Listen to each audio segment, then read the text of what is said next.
lagi. Perkenalkan, nama saya Adelia. Di sini saya akan menjelaskan beberapa rumus pada Excel. Ini saya sudah membuat tabel. Yang pertama ada nomor urut, nama siswa, dan nilai. Dan untuk memasukkan rumus yang pertama yaitu rumus min, kita tuliskan pada kolom jumlah sama dengan min dalam kurung C2, D2. Dan rumus yang selanjutnya rumus max, kita tuliskan pada kolom jumlah max dalam kurung C3, D3. Dan untuk menjumlahkan nilai keseluruhan kita dapat menggunakan rumus sum. Pertama kita tulis dulu di sini jumlah, dan di sini kita masukkan rumusnya dalam sama dengan sum dalam kurung C2, D5. Nah, sekian dari saya, semoga bermanfaat. Assalamualaikum warahmatullahi wabarakatuh. Selamat pagi, salam sejahtera untuk kita semua. Pada saat ini saya akan mempraktikkan cara mencakup yang baik dan sudah dipelajari. Bahan yang digunakan adalah pisau, rahasia, plastik, dan 1:1.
Demikianlah hasil cangkokan hari ini yang saya lakukan. Terima kasih.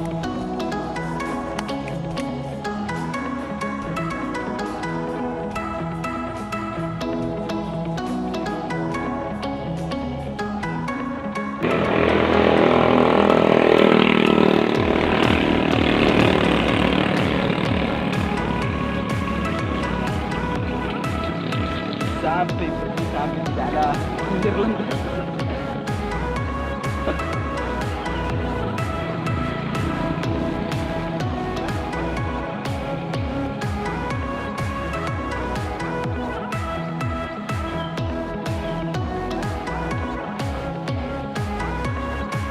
Ya sudah bersih guys.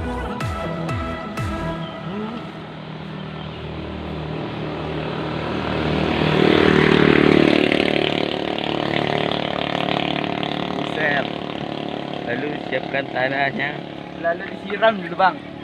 Dah siram.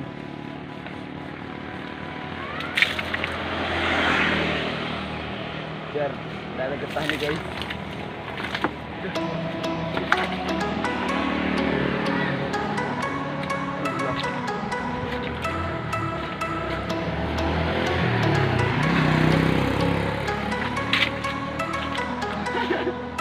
Dalam dalam, di mana dulu?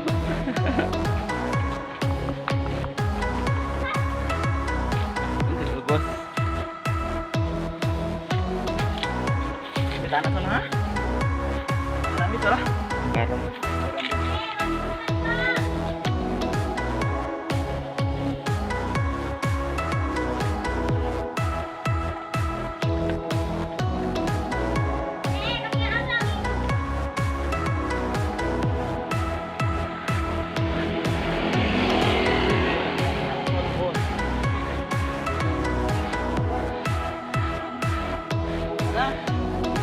Biarlah kamu akan deh.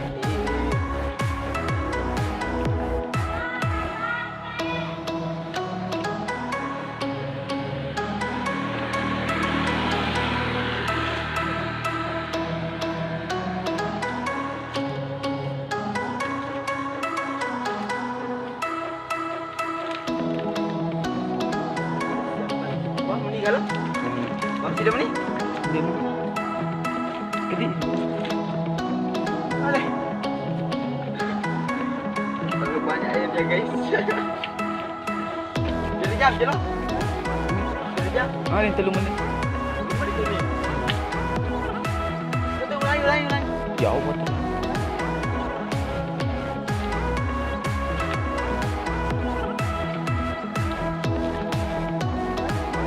Okey guys.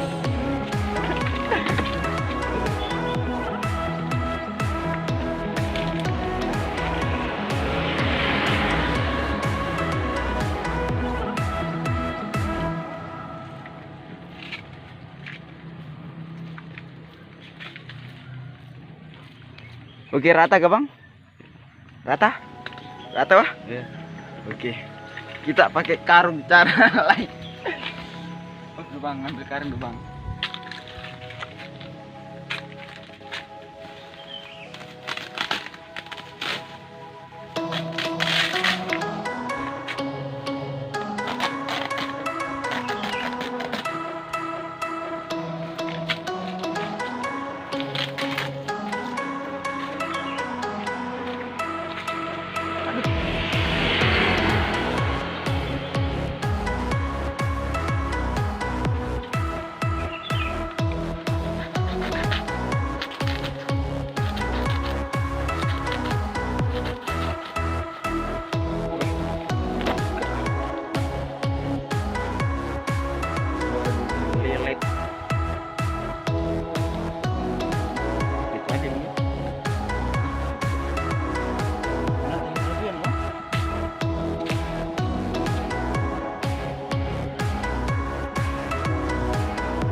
Ikat dulu guys,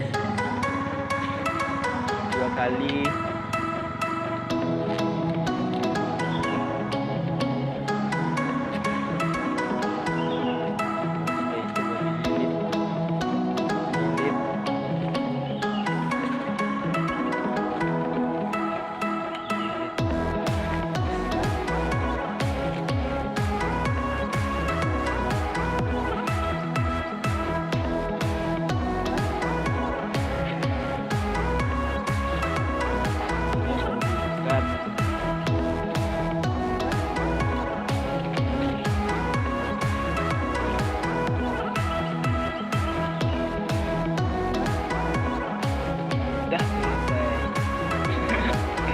Depan bang.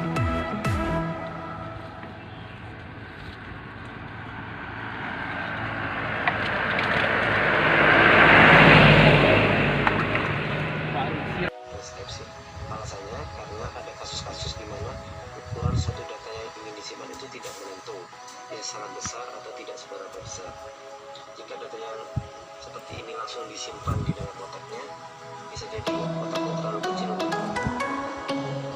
lalu di mana data-data variabel tersebut disimpan.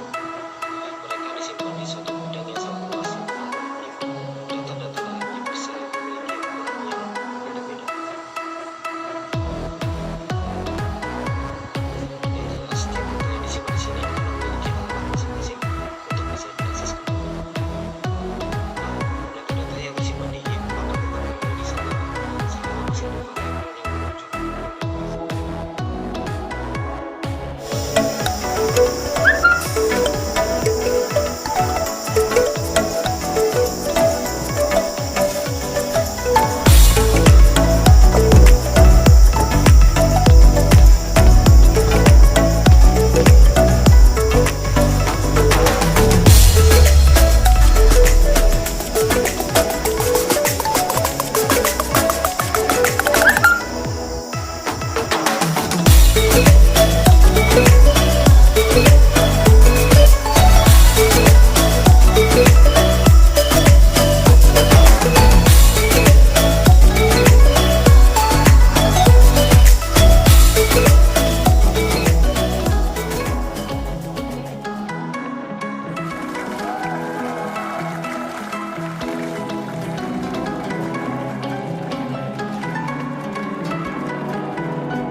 Aku mulai bosan, tak bisa jalan-jalan, belajar di rumah, kangen teman-teman.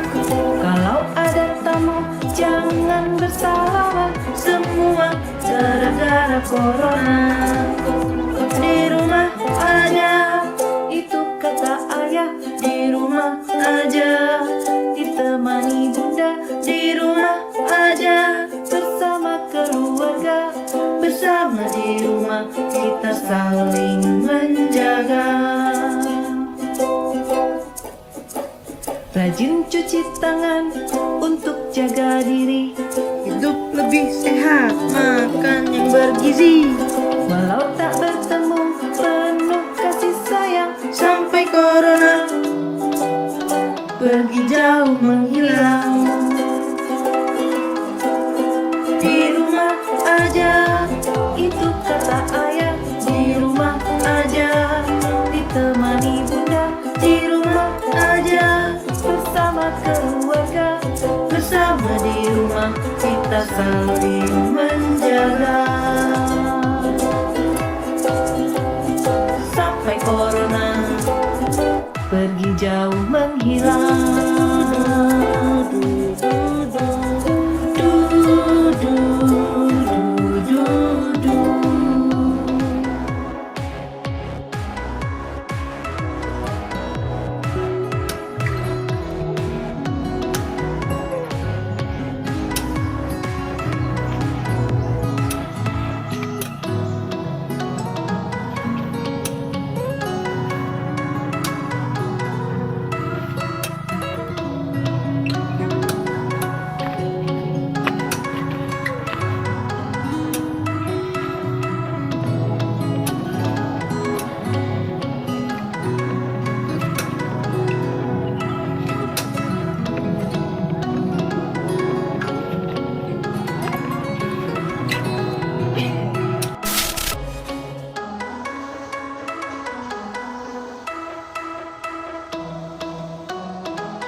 kamu sekali-kali tidak sampai kepada kebajikan yang sempurna sebelum kamu menafkahkan sebagian harta yang kamu cintai.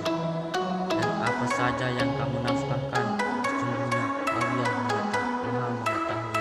Quran Surah Al-Imran ayat 92. Wassalamualaikum warahmatullahi wabarakatuh.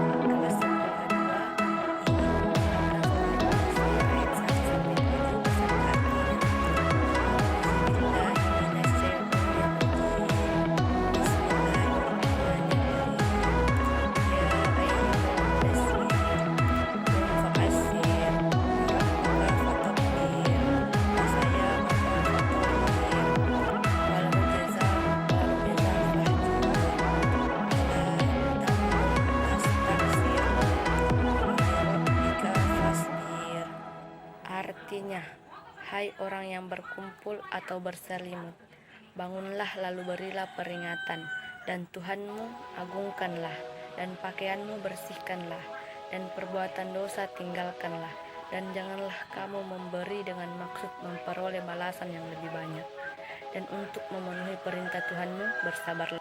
Assalamualaikum warahmatullahi wabarakatuh. Saya Yan Kalistiani dari kelas 10 C1. Saya ingin menyetor tugas yang diberikan sama Bu Guru. Nah, di sini saya pilih studi kasus nomor 5. Studi kasus nomor 5 yaitu potensi bahaya debu organik yang berasal dari sumber biologi, virus, bakteri, jamur, orantein dari binatang dan tumbuhan. Perkembangan produk bakterial dan jamur dipengaruhi suhu kelembaban dan media. Pertanyaannya, bagaimanakah pencegahan bahaya kerja karena faktor biologi?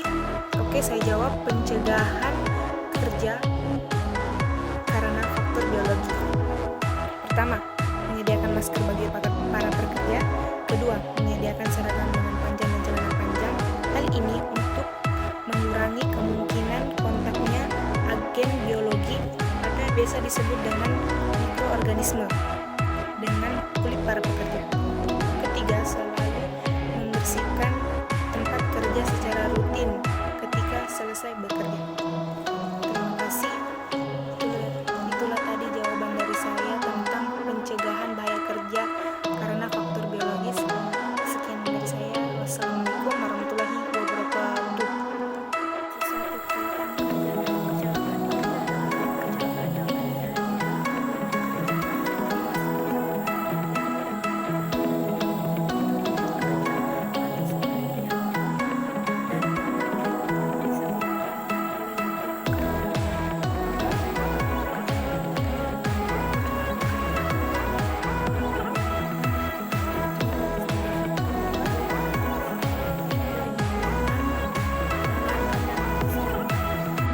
Kasus studi 1.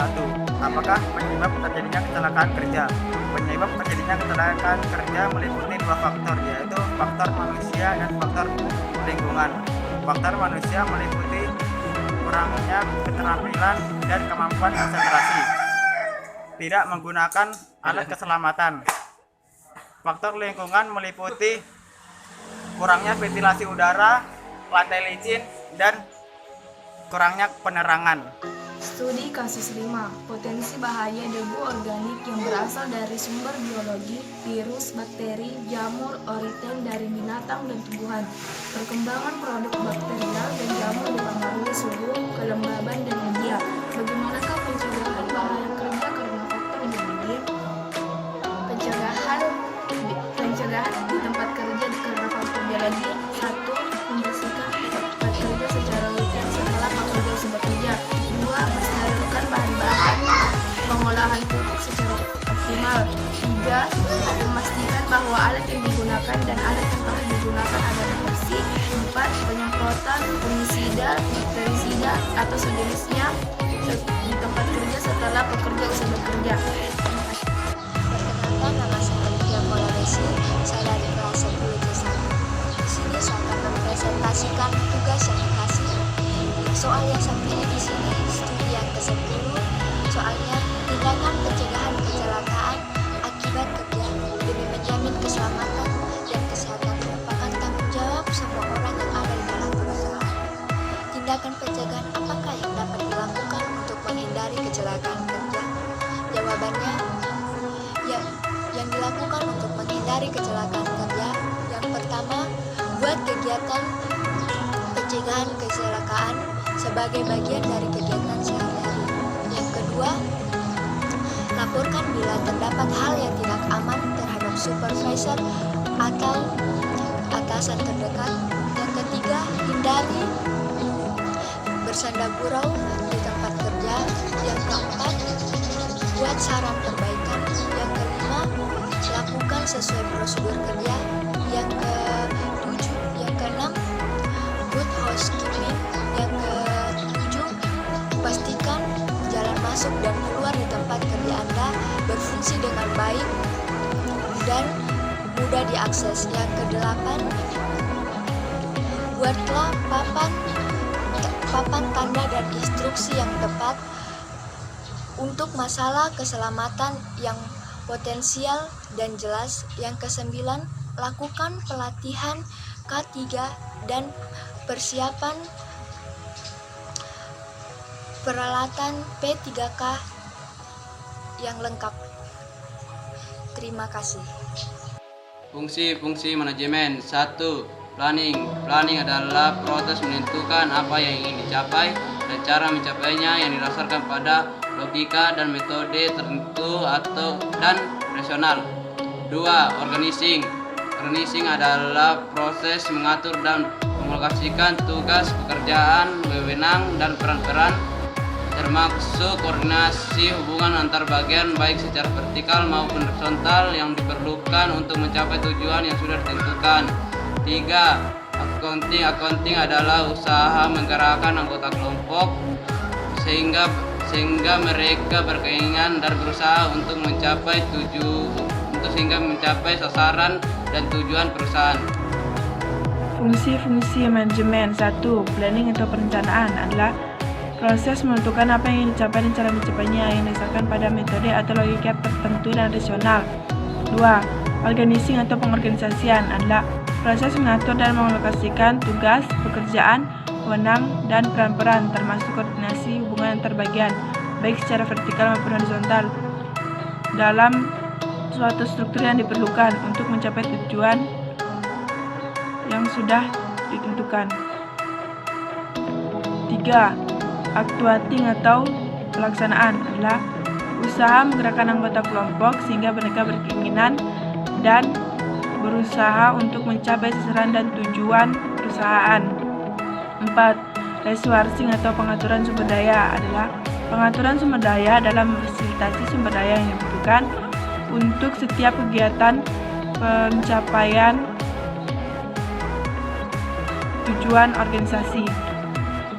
Perkenalkan, nama saya Dika Ramadan. Saya mempresentasikan tugas etika profesi studi kasus 8. Bagaimana cara pengendalian bahaya dengan metode pengendalian administrasi. Pengendalian secara administrasi adalah peraturan-peraturan administrasi yang membatasi waktu kontaknya dengan faktor bahaya atau kontaminan. Jenis pengendalian ini antara lain seleksi karyawan, adanya operasi baku, pelatihan, pengawasan, dan lain-lain. Dan itu jawabannya, dan sekian dari saya. Assalamualaikum warahmatullahi wabarakatuh. Fungsi manajemen sebagai berikut. 1. Planning. Planning adalah proses menentukan apa yang ingin disampaikan dan cara menyampaikan didasarkan pada metode dan logika tertentu dan nasional. 2. Organizing. Organizing adalah proses mengatur dan mengalokasikan pekerjaan, wewenang, dan peran-peran. 3. Accounting. Accounting adalah usaha mengerjakan anggota sehingga anggota berkeinginan untuk mencapai tujuan dan sesuatu dan tujuan perusahaan. Assalamualaikum warahmatullahi wabarakatuh. Saya memperkenalkan kabel strike dengan kabel cross. Kabel strike putih, orange, putih, hijau, biru, putih, coklat. Kabel cross putih, hijau, putih, orange, biru, orange, putih, coklat.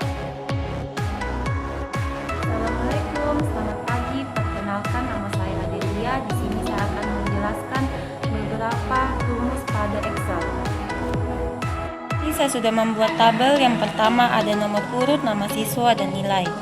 Dan untuk memasukkan rumus yang pertama yaitu rumus min, kita tuliskan pada kolom jumlah sama dengan min dalam kurung C2, D2. Dan rumus yang selanjutnya rumus max, kita tuliskan pada kolom jumlah max dalam kurung C3, D3. Dan untuk menjumlahkan nilai keseluruhan kita dapat menggunakan rumus sum. Pertama kita tulis dulu di sini jumlah, dan di sini kita masukkan rumusnya dalam sama dengan sum dalam kurung C2, D5. Nah, sekian dari saya, semoga bermanfaat.